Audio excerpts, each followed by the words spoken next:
If you're feeling tired, you're definitely not alone. Up to 15% of all adults report feeling tired every single day for the last 3 months. Think about that. So every day, no matter how much sleep or coffee they get, these people are still exhausted. And you might be one of these people. So I feel that way sometimes, despite optimizing everything from my sleep, nutrition to stress management, something might still feel off. It may be due to something obvious, like perhaps there's something going on in your life, an illness. And I'll bet that's the case for the majority of folks listening today. But there may be some listeners out there for which it really feels like you've done everything, everything seems like it should be okay, and yet you're still feeling exhausted far too early and often. So this episode is for people like you. I think it's an important topic to know about. You may not need the tactics and the strategies that we're going to talk about today right now, but if you're aware about them, then you can bring them into your toolbox, like I like to say, when you do need them for your energy. Welcome to the Longevity Show. I'm your host, Dr. Hillary Lynn. I'm a Stanford-trained physician, board certified in internal medicine, and a practicing longevity doctor. So my mission with our podcast, The Longevity Show, is to help educate people about science-backed methods to live a fuller and longer life. And so the reason why I'm talking about energy is that it's such a big part of our subjective experience of life. Even if you're living a long, long time, if you don't have optimized energy, then you're not going to be able to enjoy the many things that life has to offer. And the reality is energy is not as obvious as perhaps we all thought. It's not just about what you put into your body today, although that is incredibly important.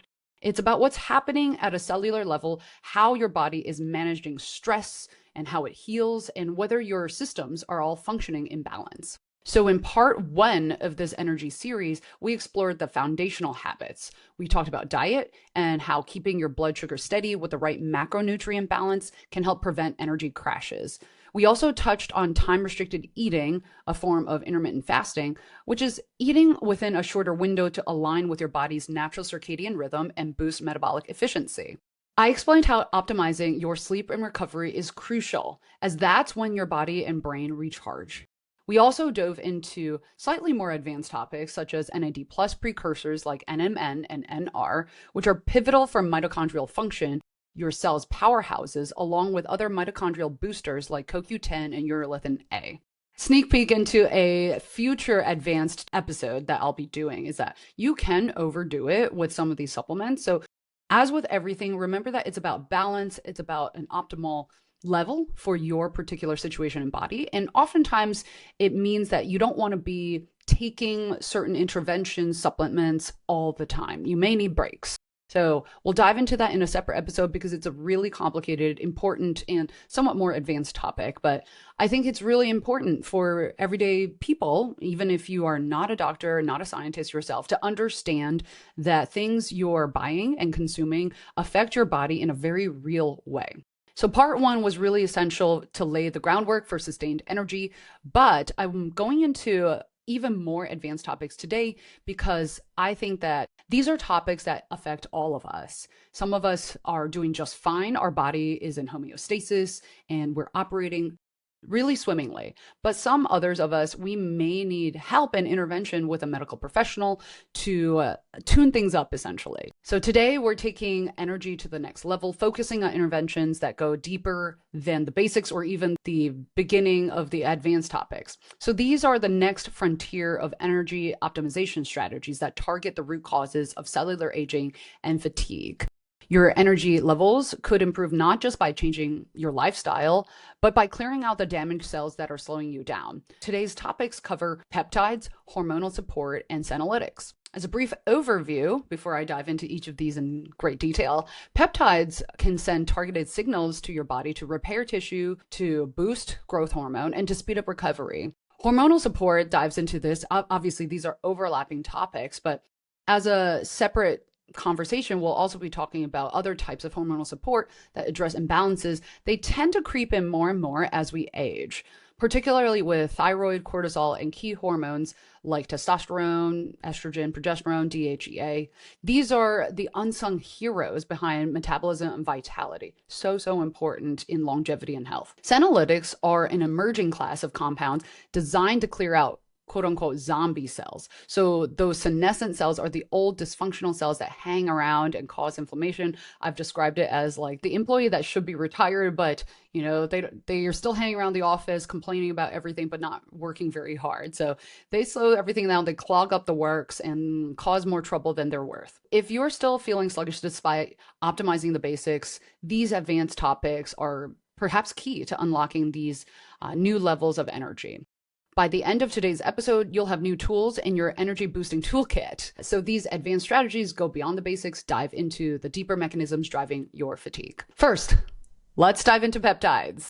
These are such a sexy topic in the field of longevity, and it can feel mysterious, but I want to describe it in a way that makes them easy to understand for anybody. What are peptides? Peptides are messengers that are becoming a game changer in the world of energy, recovery, and so many more topics in health. Peptides are essentially short chains of amino acids. Amino acids are building blocks like Legos that make up proteins.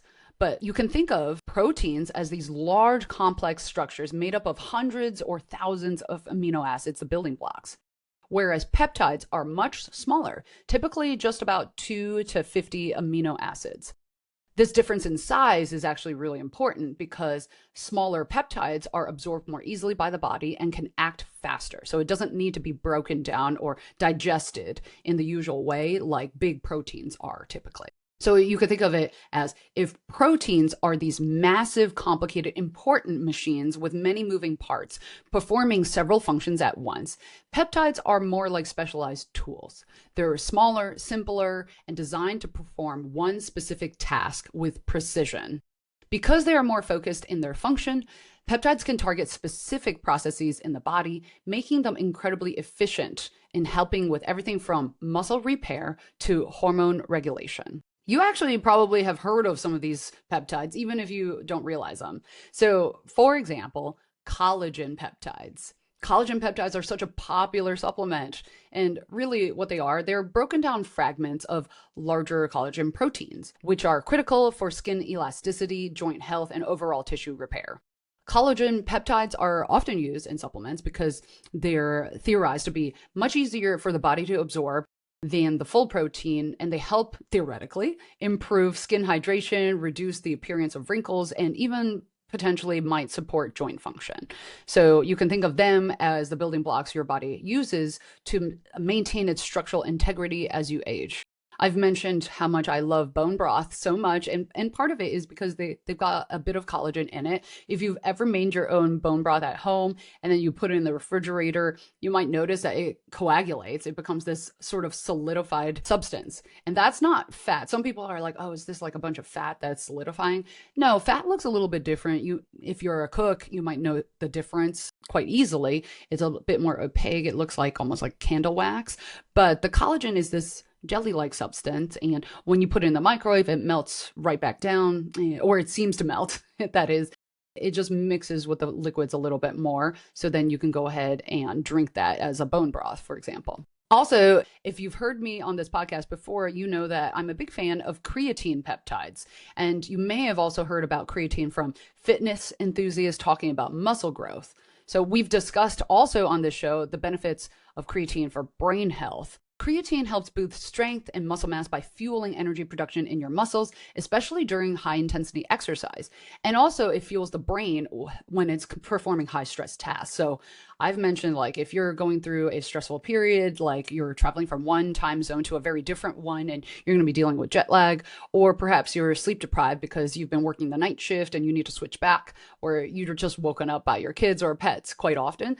It has been shown in studies that using creatine can be helpful for boosting your brain activity. And many people who have been active in the gym have probably felt the benefits of creatine for muscle strength. As a quick note, because I love to balance the use of supplements with, getting it naturally through our foods, you can get the benefits of collagen for your skin and hair or creatine for your muscles and brain from consuming whole protein sources.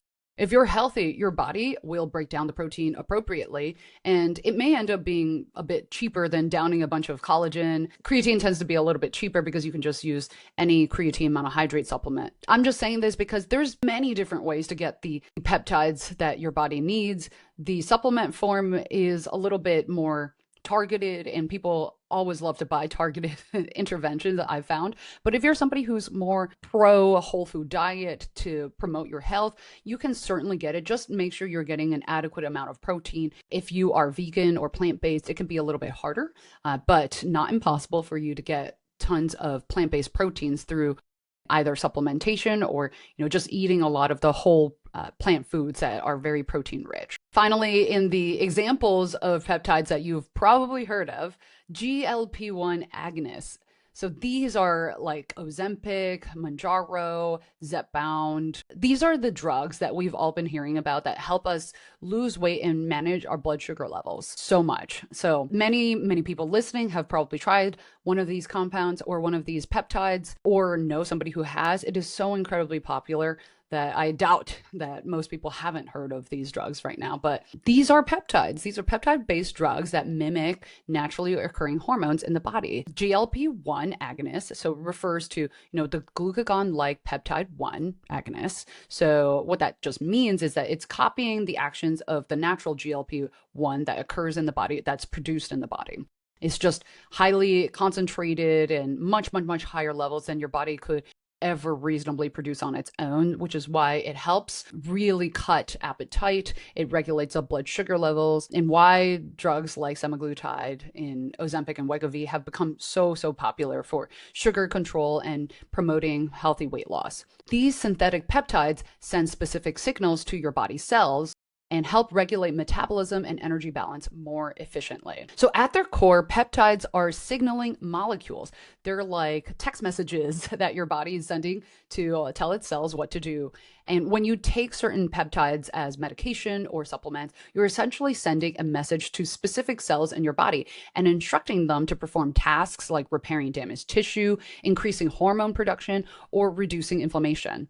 This is what makes peptides incredibly versatile, because they can be designed or chosen to target a wide range of processes depending on what you need, whether it's to boost recovery, improve metabolism, or enhance overall energy levels. While peptides might seem like they're quite technical of a topic, they're actually really simple in how they work. So just like a specialized tool, they're designed to complete one task efficiently and effectively, which is why they're becoming so popular with health optimization and longevity. Peptides help your body work smarter and not necessarily harder by delivering the right instructions to the right cells at the right time. Peptides are rapidly becoming one of the most exciting tools in the field of longevity and energy optimization.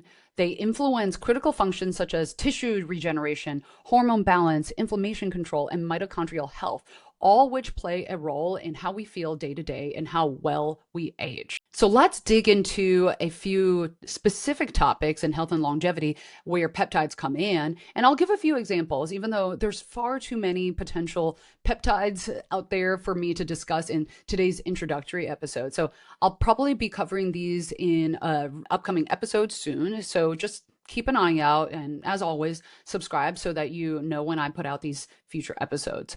So first, let's talk about enhancing tissue repair and recovery. So one of the biggest factors contributing to fatigue and the aging process is the body's declining ability to heal and repair itself. One particular popular peptide that's talked about a lot on social media and in the news is BPC 157.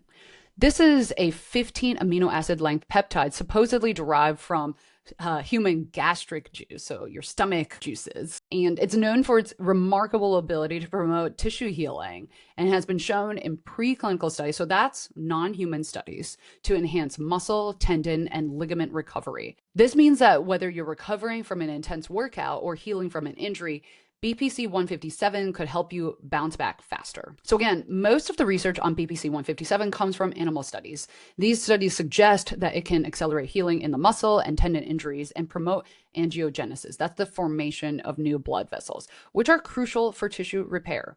BPC 157 has also been shown to enhance growth hormone receptor expression, potentially amplifying the effects of growth hormone in tissue healing. So Clinical evidence is still pretty limited, but early data does suggest potential applications for musculoskeletal recovery. Let's move on to hormonal support for energy and recovery. Hormonal balance is key to both energy levels and longevity, and I'm going to talk about this in great length separately from the peptide discussion. As we age, the production of hormones like growth hormone, GH, declines. That leads to slower recovery, reduced muscle mass, and lower energy. CJC 1295 and ipamorelin are two example peptides that stimulate the body's natural production of growth hormone, which can help counter these effects. So CJG 1295 works by increasing the release of growth hormone, while ipamorelin helps to regulate the release more smoothly, preventing spikes and crashes associated with other growth hormone secretagogues. So the secretagogues, just fancy word for explaining like compounds that help the body produce more growth hormone. The research on CJC 1295 has shown that it can increase both growth hormone and IGF-1. So that's insulin-like growth factor 1 levels, which are critical for muscle repair, fat metabolism, and recovery.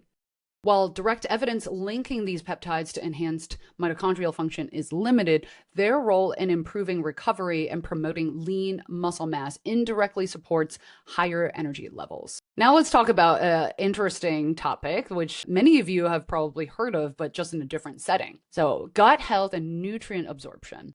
This is another area where peptides can contribute to energy optimization. So I know it might not seem related, but if you think about it, our gut is where we absorb our nutrients, and nutrients become energy through lots of different pathways, of course. So it's important to make sure that your gut health is functioning well, and peptides can help.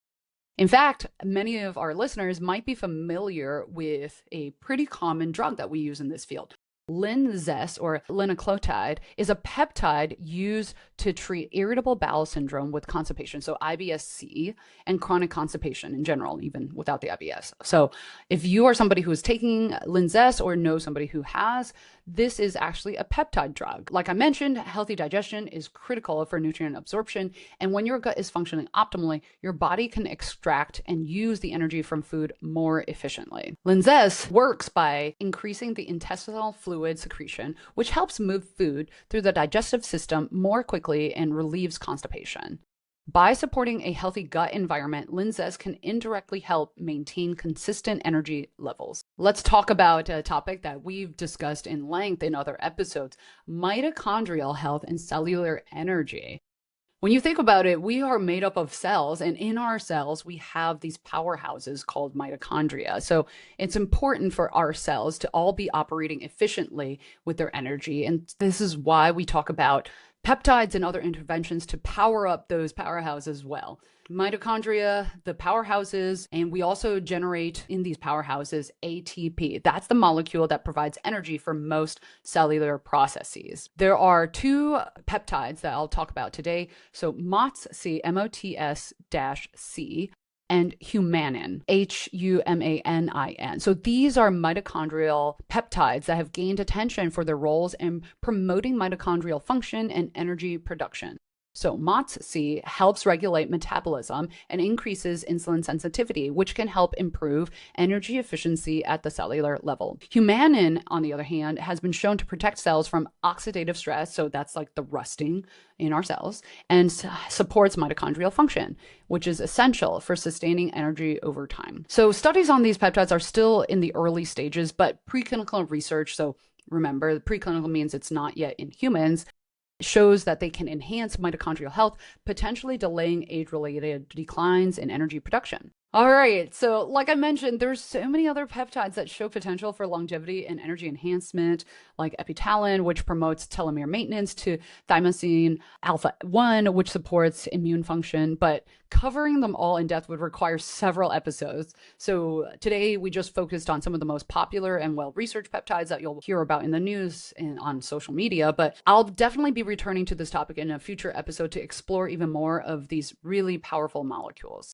Before I leave off on peptides, there are some important considerations if you're considering them as an intervention for energy. Remember that while peptides can provide a powerful boost, they are not a substitute for foundational health habits like balanced nutrition, regular exercise, adequate sleep, and stress management. So peptides are most effective when integrated in a holistic health approach. Also, medical supervision is essential. So peptides, especially those for enhancing energy and performance, and especially those that are being used with only preclinical evidence and not super strong human level evidence, should always be used under the supervision of a healthcare provider.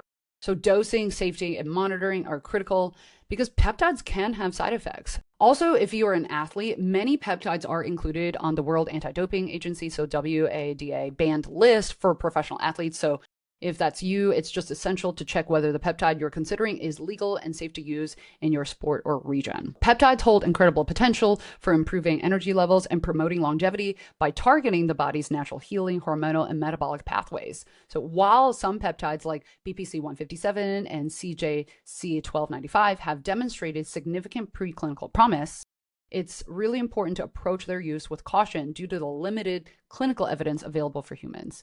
Always talk to your doctor before starting anything. Do not buy peptides from the gray market or the black market. It's so important to do it properly and under the supervision of a physician. They work best as part of a broader strategy to improve your health and well-being. Let's talk about hormonal support. So hormones play a pivotal role in regulating energy levels, metabolism, mood, and overall vitality. As we age, the production of certain hormones declines, leading to a natural slowing down of the metabolic processes and energy generation. I know I definitely have felt this, and you can feel this at many different ages, like essentially from childhood when people are just bouncing off the walls, and adolescence when your hormones are definitely wreaking havoc on your body, but also giving you a ton of energy. After that, you're just seemingly slowing down. If that's you, that's absolutely normal. I feel this way. Many people feel this way. It's a natural part of aging. While it's natural, on the longevity show, we all say, but what can we do about it? Maybe we don't want to necessarily slow down and we want to maintain our vitality that we had at a younger age.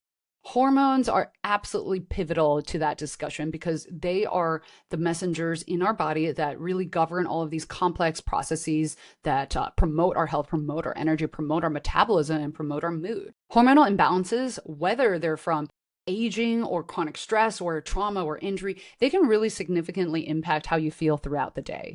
Even subtle changes in hormone levels can cause shifts in your energy, your focus, and your physical stamina. And hormones like thyroid hormones, cortisol, DHEA, testosterone, estrogen, progesterone, they all have direct links to how well your body generates and uses energy. And when these hormones fall out of balance, your body becomes less efficient at using energy, leading to fatigue, difficulty concentrating, brain fog, and slower recovery after physical exertion. So we'll cover 3 key hormonal systems today, although there are many more. First, thyroid function. Thyroid's the metabolic regulator. So where's the thyroid gland? A lot of people don't even talk about this. So the thyroid gland is located in your neck. And I remember it's really funny because in medical school, you're always taught how to palpate the thyroid without making a person feel like you're coming around and trying to choke them. It's a little bit awkward to try and find sometimes. It's located in that lower half of your neck, but the reason why it's important for doctors to check it out is because you want to make sure that there aren't any lumps and bumps that you need to follow up on. Very common to have nodules in your thyroid. It's not always cancer. It might be benign, but it's just one of those quick topics. The thyroid gland produces hormones that are essential for regulating metabolism. So the primary hormones involved are thyroxine, that's T4, and triiodothyronine, which is T3. And thyroid stimulating hormone, or TSH, is the signal that tells the thyroid how much T3 and T4 to produce. So that's why when you get a lab test, you'll often see TSH, but your doctor is like more concerned about TSH being too high most of the time because many people suffer from hypothyroid. There are some people who suffer from hyperthyroid, so overproduction of thyroid hormones, and then your TSH will be really, really low. This is an interesting and complicated topic because oftentimes then when people have too high of thyroid production, sometimes you burn out the function of your thyroid and then you become hypothyroid. So when we talk about thyroid health, oftentimes it's a mixed outcome of a thyroid disease. It's not always hypo, it's not always hyperthyroid. It's often an evolution from one to the other, either naturally through the process of a disease or through medical treatments. We might actually go in there and cause hypothyroidism on purpose because hyperthyroidism is actually life-threatening in some cases. So these thyroid hormones, T3 and T4, control how fast your cells convert nutrients into energy. If your thyroid is underactive or you have hypothyroidism, even mildly, your metabolism slows down. This leads to weight gain, fatigue, mental fog, and you might even feel really cold because you're not able to regulate your temperature well. Even mild hypothyroidism can lead to that decreased energy production because your body isn't metabolizing food and nutrients as efficiently. So, like I mentioned, the symptoms include chronic fatigue, sluggishness, weight gain, and a general feeling of being slowed down. Some people will describe depression as well. So, if you are dealing with mental health concerns, getting your thyroid and other hormones checked is actually a really key part of the workup or the evaluation with lab tests. I think it's so important. Some people forget about that when they're trying to get treatment for depression or anxiety on the other side. It's so important to make sure that you understand what's going on with your hormones. So sometimes, even if your lab results all fall within the so-called normal range, something called subclinical hypothyroidism can occur. So that's when your lab results are normal, but you still have some symptoms that are concerning, like you have low energy or overall sense of well-being is decreased. So that can happen because your body is sensitive to changes. If you're working with a doctor on your thyroid hormones, you may aim for a certain level that's, within normal or slightly higher or lower than normal in terms of your TSH levels or your T3, T4, because that is what works for you. This is one of those areas where we need to work very closely with patients to optimize levels rather than just using a standard range. So it's really important to monitor your TSH, T3, and T4 levels regularly. So if you are having persistent fatigue despite having healthy lifestyle habits, checking your thyroid function is a really good starting point. And your doctor can help you interpret your levels and suggest treatment as necessary. And if you do end up needing treatments, there are several, and it depends on what type of thyroid dysfunction you're dealing with. Treatments include thyroid hormone replacement therapy using a synthetic or bioidentical T4 like levothyroxine. And in some cases, adding T3 therapy can also help people who are not fully responding to T4 alone. I have a separate podcast called Health and, where our most recent discussion actually went over foods that can support thyroid function. And so to briefly go over that, because I think it's so important to try and support your thyroid function with more natural lifestyle habits, and food is a really key thing. Several foods play a critical role due to their rich content of essential micronutrients. Iodine is crucial for the synthesis of thyroid hormones. And actually, there was once upon a time where goiters or, those thyroid nodules were so much more common because people had a real lack of iodine. And I actually think this is part of the whole story. As humans have moved to areas far away from the sea, from marine sources of many nutrients like omega-3s and iodine in this case, we developed problems. Like we're not meant to be so far away from the sea, when we first evolved. And so when we move into areas that are far, far away, then we end up having some issues. And so to deal with that in developed countries, we often supplement many common foods like our salt with iodine. So if you buy salt, typically it's going to have iodine in it. If you buy natural salts, however, to add to your foods, it's not going to have iodine. So that's just something to keep in mind.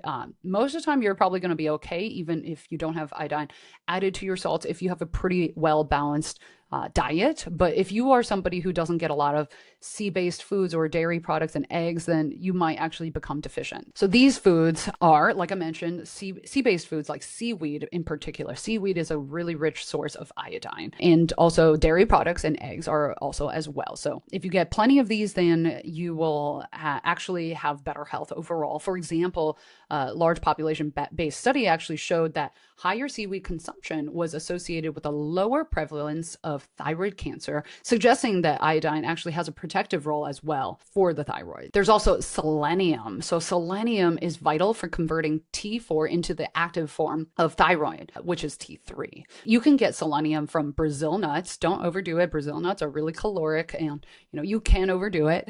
And then, like I mentioned, seafood is a really rich source of many things, but also selenium. And organ meats are actually, interestingly, an excellent source of selenium. Organ meats, because it tends to collect a lot of nutrients. You can overdo it, like with anything. So be careful if you're eating organ meats. You want to make sure that it's just a small portion of the overall meat that you're consuming. Adequate selenium intake is essential for preventing thyroid autoimmune diseases and maintaining overall thyroid health. Also, we need zinc and iron for thyroid hormone metabolism. So zinc-rich food include oysters, red meat, and poultry, while iron is found in red meat, beans, and fortified cereals. Be careful with the fortification of cereals. You also don't want to overdo it with cereals. That's a lot of carbs in most cases, and definitely stay away from sugar-added cereals.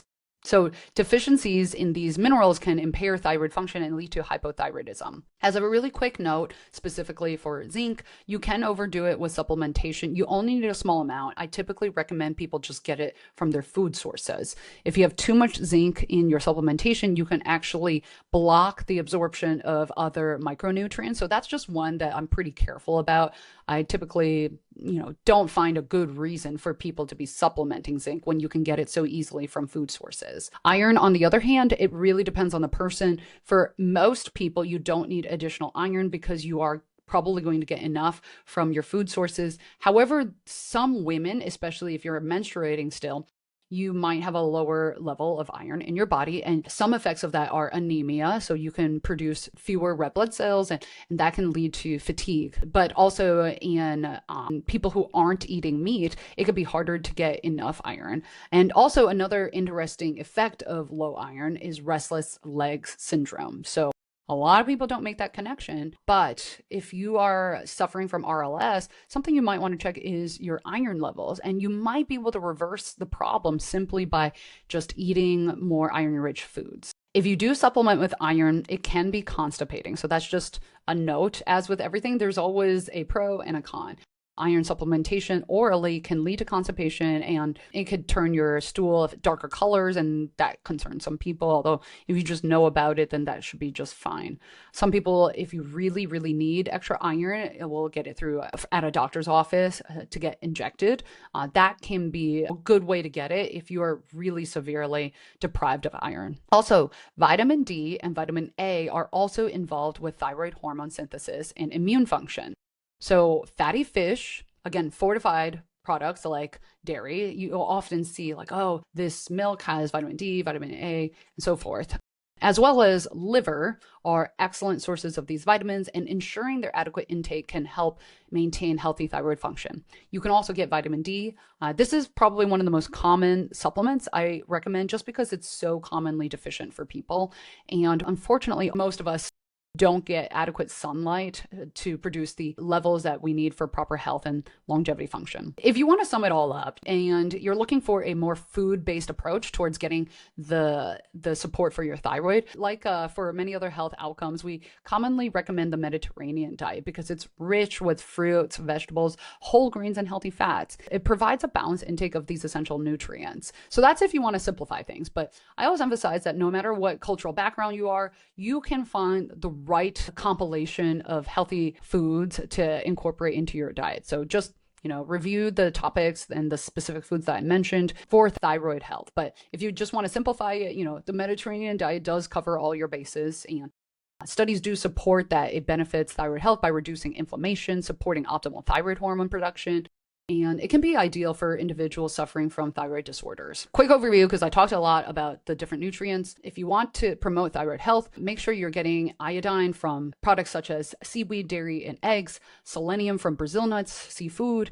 And then if you want to cover your bases, a Mediterranean diet can really support healthy thyroid function. Let's dive into cortisol. Cortisol, the stress hormone. We've talked about this a lot, and yes, it is a hormone that we care a lot about for energy.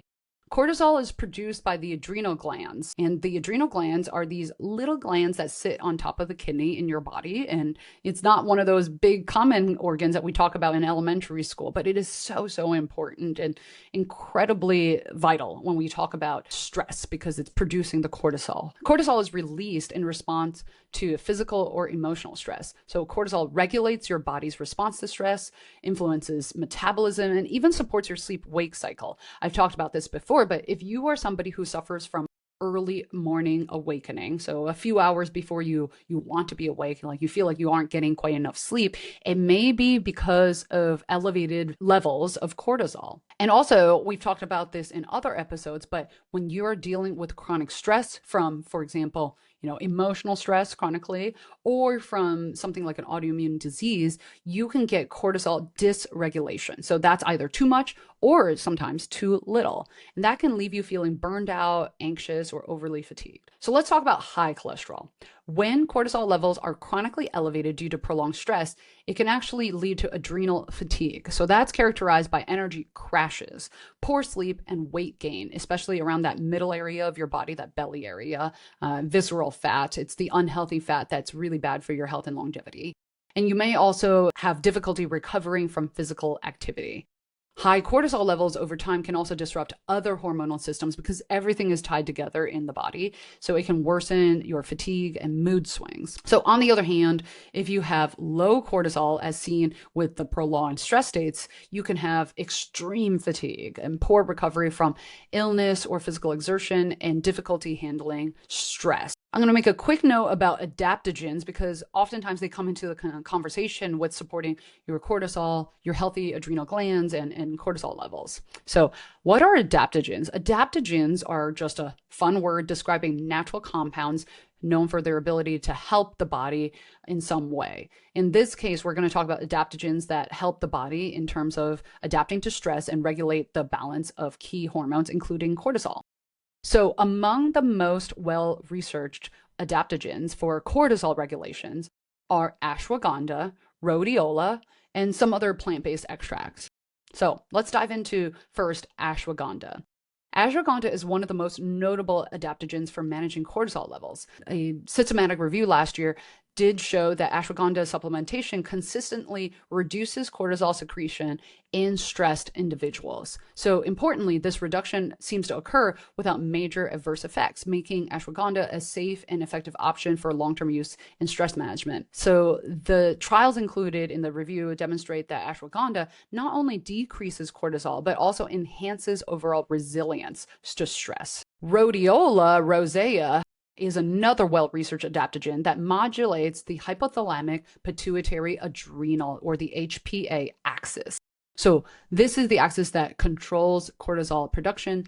If you don't want to get too deep in the details, just know that it's a bunch of pathways that are involved with producing your stress hormones.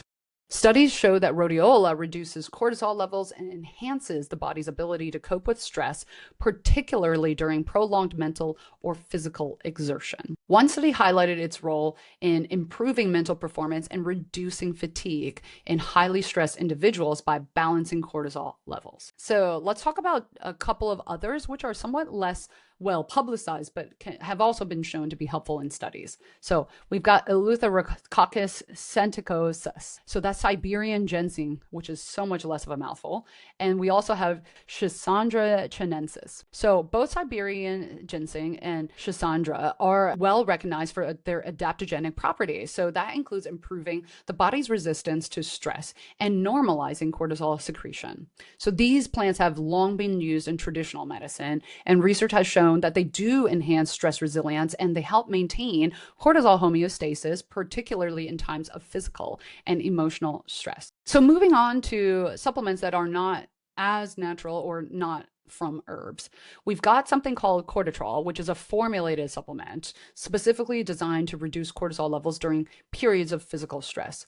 So there was a randomized double-blind placebo-controlled study showing that Cortisol significantly reduced serum cortisol concentrations during both exercise and rest, demonstrating its potential for managing stress-related hormonal imbalances.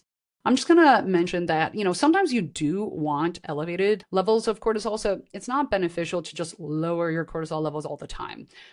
Obviously, if you did, then you would never want to wake up. You would just be lying in bed, not wanting to move because you don't have that boost of energy that comes from the cortisol trigger for your body's systems to wake up and get up. Let's talk about nutritional antioxidants and cortisol regulation. So antioxidants such as vitamin C, vitamin E, and polyphenols actually are all helpful as well for cortisol regulation.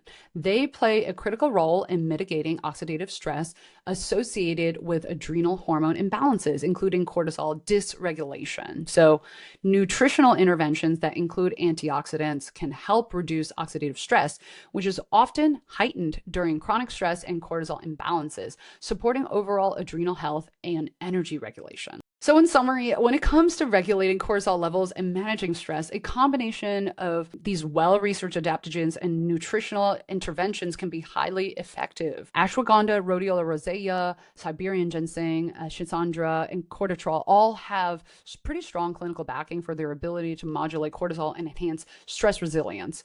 Additionally, incorporating antioxidants into your regimen, preferably through food, but sometimes through supplementation, can further support your adrenal health and balance cortisol-induced oxidative stress. Again, work with a health professional if you're dealing with severe energy issues, and especially if you want to alter your cortisol levels through some of these methods that I've mentioned. I also want to make a keynote about testing for cortisol. So commonly what I'll do is test a morning AM cortisol level, and that's a blood test that you can get at most labs. However, there's also salivary cortisol tests that are pretty helpful because you want to know what your cortisol levels are throughout the day and with certain activities. I was just at a conference where there's an exciting new startup coming out of Montreal where they have a very easy to use salivary cortisol test that you can upload into an app to measure your levels throughout the day. But even without this new one, there are existing salivary cortisol tests that your doctor can already order today. So there's a lot out there. I think it's important to have more data as you're adjusting your health and lifestyle interventions. So let's talk DHEA and testosterone for muscle mass and mental clarity. So DHEA and testosterone are two hormones that are particularly important for maintaining energy, muscle mass, and mental clarity, especially as we age. So both men and women produce DHEA and testosterone, although in different amounts. These hormones naturally decline as part of the aging process, but low levels can contribute to fatigue, brain fog, and decreased physical performance. So DHEA is often referred to as the anti-aging hormone, and it's produced by the adrenal glands, again, those little hats on top of your kidneys, and it's the precursor to both estrogen and testosterone. It can support energy levels, immune function, and brain health. Low levels of DHEA have been associated with fatigue, poor mental clarity, and decreased resilience to stress. Testosterone, which everybody has heard about, is critical for maintaining muscle mass, and that's why some bodybuilders have been known to abuse testosterone. It's also really helpful for strength and energy. And in men, low testosterone levels, often called low T, can result in significant fatigue, muscle loss, mood swings, and reduced motivation. But also in women, which is a bit less known, low testosterone can also contribute to decreased energy, reduced libido, and muscle weakness. The decline is somewhat less dramatic than in men, but it's still really important, which is why we talk about replacing or supplementing testosterone levels for women. HRT, hormone replacement therapy, is helpful in cases of clinically low levels of all types of hormones, including DHEA, testosterone, estrogen, progesterone, which we've spoken at length about in other episodes. So bioidentical hormone replacement therapy, people have talked about, but there's also body identical hormone replacement therapy. So without diving too deeply into a pretty complicated topic, these might be helpful if you are somebody who is suffering from an imbalance or deficiency of these really important hormones. The quick overview is that this involves supplementing with hormones that are molecularly identical to the ones that your body would produce naturally and help restore balance without some of the risks associated with, some older, more synthetic hormone therapies. As a really quick note, some people ask me this, like if I'm on birth control pills, is that enough of a hormone boost? And the short answer is no. And also, it's a very different kind of hormones. So the types of hormones used in oral contraceptive pills or birth control pills are synthetic hormones in most cases, and they are not as body or bioidentical as the types that we use for hormone replacement therapy. The levels that are used in oral contraceptive pills are also quite low.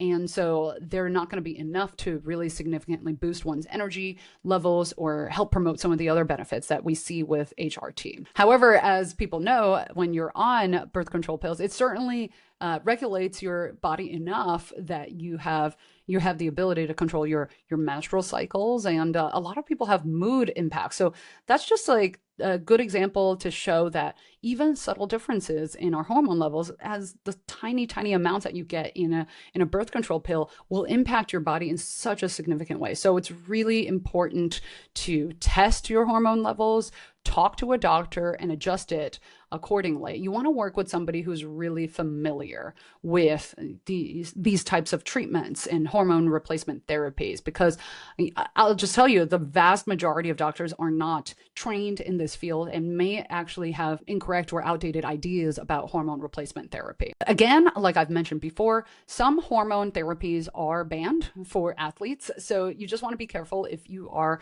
involved with competitive sports. To wrap the conversation up on hormones, though, hormones, again, are critical to maintaining energy, supporting recovery, and slowing the aging process. So as we age, hormone imbalances can make us feel sluggish and reduce our overall vitality. So by addressing these imbalances, whether through thyroid support, cortisol regulation, or DHEA and testosterone optimization, you can help restore energy levels and improve your quality of life. However, hormonal health is extremely personalized and complex. So always make sure you're working with a healthcare professional who is familiar and experienced in working with hormones to make sure that you are supporting your body in the safest, most effective way possible. I'm going to have to save the conversation on senolytics for a future episode because we are running out of time, but we talked about so many exciting topics today already. Even though we're focused on energy for today's episode, it's really a larger conversation about health span. So how well we're experiencing life in addition to lifespan and longevity. Today, we've taken a deep dive into two major topics in optimizing energy and supporting longevity: peptides and hormonal support. As a quick review, peptides act as targeted messengers in the body, helping to enhance tissue repair, boost hormone production, and support gut health, all of which play a critical role in maintaining energy and resilience as we age. Hormonal support is key for anyone looking to sustain energy and vitality over the long term. So hormones like thyroid, cortisol, DHEA, testosterone, estrogen, all influence metabolism, recovery, and mental clarity. So addressing your hormonal imbalances can be a real game changer for improving energy levels, and even subtle differences can be felt. So let's end with a few practical tips that you could start implementing right away. So get your hormones tested. So if you've been feeling chronically fatigued or sluggish, consider getting your hormone levels checked, particularly thyroid, cortisol, DHEA, testosterone, estrogen, and progesterone. So even mild imbalances can significantly impact your energy. So work with a healthcare professional to assess and correct any deficiencies. And also remember, a lot of times it's not just a one-time test that you need. Your hormone levels are dynamic. They're changing all the time. They fluctuate. So before you jump on a medication or a really extreme intervention, you might need continuous testing or repeat testing, sometimes throughout the day. And you might also need to come back after just adjusting simple things like your lifestyle and food, nutritional intake. So if you're dealing with physical stress, injury, or chronic fatigue, peptides like BPC 157 or CJC 1295 may offer targeted support for recovery and energy enhancement. This is a very advanced topic. I do recommend working with a highly knowledgeable practitioner to guide you through peptide therapy really safely. So these advanced strategies, whether through hormone optimization, peptides, or something else, can offer you powerful tools to enhance your energy levels. But remember, the best results come when you combine these advanced interventions with the basics: a balanced diet, regular exercise, quality sleep, and stress management. So thank you again for tuning into today's episode on optimizing energy and longevity through peptides and hormonal support. If you found this episode helpful and want to dive deeper into the topics, be sure to subscribe to my channel, Hillary Lynn MD, on YouTube and Spotify. I cover the latest in health, longevity, and actionable science on this show, The Longevity Show. And you can find me on every platform, also including Instagram, X, and TikTok under the handle Hillary Lynn MD. Don't forget to share also with people you love and who might benefit from information about scientifically based interventions for your health and longevity. And feel free to reach out with any particular questions or topics you'd like to see covered in future episodes. So until next time, stay tuned and stay healthy.